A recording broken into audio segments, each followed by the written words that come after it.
assim, se for 10, 13 a 14 mulheres, tá o suficiente, porque tem troquinha, rodízio, entendeu? Cada uma com uma troca. Aí sobra mais 3 ou 4 para fazer o extra, não é isso? É sempre assim que eu faço. Fiz lá no Chalex agora com 19 meninas, né? Mas eram 16 homens. Eu fiz com 19. Aí, sexta-feira eu fiz no Mandala com 21, mas eram 19. Então, é assim, estou fazendo as confraternizações de fim de ano.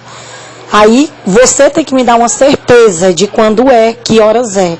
Porque eu tenho 3 farras agendadas e tem um pessoal de fora aí também para quarta-feira. Aí eu tenho que ter uma certeza, entendeu? Porque eu fecho com um grupo de menina. Aí as farras estão amando, viu? Só menina gata e sem frescura de nada. Desenrolada. Estão levando cantor, coisa para fazer churrasco.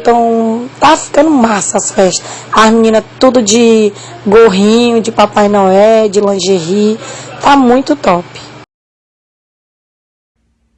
Então esse foi o vídeo de hoje, galera. Lembrando que se você quiser baixar o áudio desse vídeo, vai estar disponível no nosso site, assim também como todos os outros áudios do canal. Já deixe seu like, compartilha, comenta aí, minha galera. E valeu, abraço, até a próxima.